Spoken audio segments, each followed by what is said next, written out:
பெரிய ஆளா வரலாம் சார். அது உங்க படமான்றது நீங்க தான் முடிவு பண்ணணும். அது நான் இதுல தான் வருவேன். அடுத்த படத்தை கை உடைச்சிக்கணுமா கால் உடைச்சிக்கணுமா நான் ரெடி. அருள் ஜோதி அவர்கள் ஆக்சுவலா அவரை பத்தி சொல்றதுக்கு முன்னாடி ஒவ்வொரு படத்தோட கெட்டப்புக்கு ஹீரோஸ் அதுக்கு தகுந்த மாதிரி நிறைய விஷயங்கள் பண்ணுவாரு. பட் ஒரு கேரக்டருக்கு ஆர்டிஸ்ட் பாத்தீங்கன்னா அதுக்கான மெனக்கடல் அதிகமா எடுக்கக்கூடிய ஒரு நபர் அப்படின்னு சொல்லலாம்.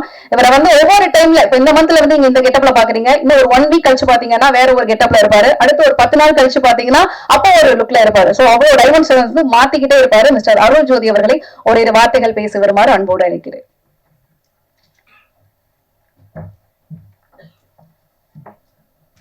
Good evening. நான் நிறைய பேசலாம் இருந்துச்சு, நீங்க ஒரே வார்த்தைகள்ன்றீங்க. ஸோ மௌனகுரு தான் என்னோட முதல் படம். அதில் நான் ஜூனியர் ஆர்டிஸ்டாக போயிருந்தப்போ யாருக்கா டைலாக் பேச வருமானு கேட்டாங்க. நான் அப்படியே இன்னும் ஒருத்தன் எழுத்துன்னு போயிட்டேன். தரத்துன்னு போயிட்டு போனோடனே ஒரு 6 லைன் கொடுத்தாங்க. பேச முடியாது, நீங்கள் ப்ராம்ப்ட் பண்ணீங்கன்னா பண்ணுறேன்னு ஒரு பையன் சொன்னான். அவன் சார் சொன்ன ப்ராம்ப்டிங்கில் அவனை அப்படியே கேட்டு சொல்லணும் அப்படின்னு என்ன கூப்பிட்டு போயிட்டாங்க. போயிட்டு 6 லைன் சொன்னாங்க. பேசும்போது 2 லைன் பேசிட்டு அப்படியே நிற்கிறேன். எனக்கு எதிரில் ஆர்டிஸ்ட் நான் சொல்கிறேன், அருள் விட்டுட்டாலும் அப்படியே பேசுங்க, கேமரா என் மேலே இருக்குன்றாரு. எனக்கு அதை பற்றி இல்லை சார், நான் ஃபர்ஸ்ட்லேருந்து கரெக்டாக பண்ணுறேன் சார்ன்ட்டு வச்சு ஒரு 6, 7, 10 டேக் போகுது.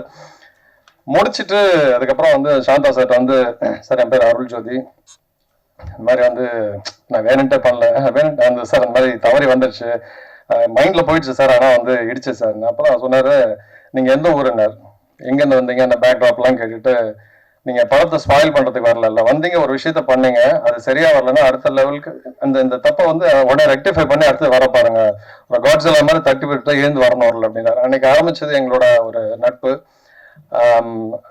எடிட்டர் சார் சொன்ன மாதிரி இவர் சாந்தா சார் 2 வருஷத்துக்கு ஒரு கூப்பிட்டான ஒரு 2 hours பேசுவார். மகாமுனி மிஸ் பண்ணிட்டேன். அவர் கூப்பிடும்போது மேம் என்னை பற்றி கொஞ்சம் இன்ட்ரோ சொன்னாங்க. உண்மையாக நான் ஒரு படம் வரும்போது அந்த படத்தில் லுக்கில் இருக்க மாட்டேன். ஸோ அதுக்கே அந்த கெட்டப்பில் வரலாமான்னு கூட யோசிப்பேன். சாந்தகுமார் சார் மகாமுனி கூப்பிட்டப்ப என்னால் பண்ண முடியல, அந்த அளவுக்கு சுத்தமாக செட் ஆகல. இந்த படத்தில் ரொம்ப எதிர்பார்த்தேன். பட் சார் எனக்கு கரெக்டாக வெயிட்டாக கொடுத்துருக்காரு. படம் வரும்போது தெரியும். ரொம்ப நன்றி சாந்தா சார். அண்ட் அந்த ஹோல் டீமே எனக்கு முக்கியமான ஒரு இன்ஸ்டிடியூஷன் மாதிரி. என்னோட லைஃப்ல நிறைய சில விஷயங்கள் அவரோட பேச்சு ஒரு 2 hours பேசிட்டோன்னா நான் அந்த நோட்ஸ் எடுத்துப்பேன், என்னென்ன பேசணும் அப்படின்ட்டு. வேற யாருக்கும் பண்ண மாட்டேன். சினிமாவை தாண்டி அவரை நான் நேசிக்கிறேன், ஒரு ஹியூமன் பீயிங்கா. ஒரு பாயிண்ட் என்னன்னா, புல்லட் அவர் அடிக்கடி போவார்னு தெரியும். நானும் ஒரு புல்லட் வச்சிருக்கேன். அவர் என்ன சொன்னாரு, என்னங்க புல்லட் புதுசா வாங்கி வச்சிருந்தேன், பல டெய்லி தொடச்சு, அதுக்கு முன்னாடி எல்லாம் தொடக்க மாட்டேன், புல்லட் வாங்கின அப்புறம் டெய்லி கார் துடைக்குது, பைக் துடைக்குது, என் பைக்கை. அவர் சொன்னாரு, என்னங்க காய்கறி வாங்குறது போய் புல்லட் யூஸ் பண்றோம், லாங்க போங்க அப்படின்னாரு. சார் உங்க கூட நான் ஹைமாலயா வரேன் சார், எவ்வளோ ஆகும்னாரு. எவ்வளோ ஆகும் நான் கேட்டேன். ஒரு 2.5 lakhs 3 lakhs ஆகும் சார். என் புல்லட்டே 1.25 லட்சம் வரமாட்டேன் சார் அப்படின்னு. அப்புறம் இப்போ ஆஃப்டர் கோவிட் ஒரு 45 முறை பாண்டிச்சேரிக்கு சென்னை பாண்டிச்சேரி போயிட்டு வரேன். ஹோம் டவுன் அது. அம்மா அப்பா பார்க்கறதுக்குலாம் போவேன். அவர் சொன்ன ஒரு வார்த்தை, ஒரு லாங் போனீங்கன்னா உங்களுக்கு ஒரு ஒரு ஜென் மோடு மாதிரி உங்களுக்கு நிறைய விஷயங்கள் உங்களை நீங்க ஃபீல் பண்ணுவீங்க, ஒரு நிறைய நடக்கும் அப்படின்னாரு. நான் ஒரு 45 தடவை கிட்ட போயிருக்கேன் சார். டீ கடை மட்டும் தான் சார் வருது, ஹோட்டல் வருது, உணவகம் வருது, இதெல்லாம் அந்த வேற மாதிரி இது வரல சார், எங்கேயோ வரும்னு நினைக்கிறேன். So thanks a lot.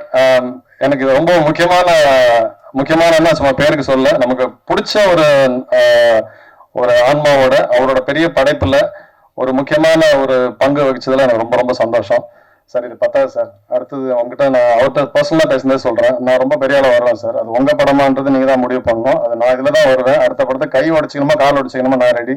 Thank you so much. இந்த மாதிரி ஆர்டிஸ்ட்லாம் இருக்கிற வரைக்கும் உங்களுக்கு என்ன கஷ்டமா என்ன ரெடியா ஸ்மைலோட ரெடியா இருக்காருன்னு நினைக்கிறேன்.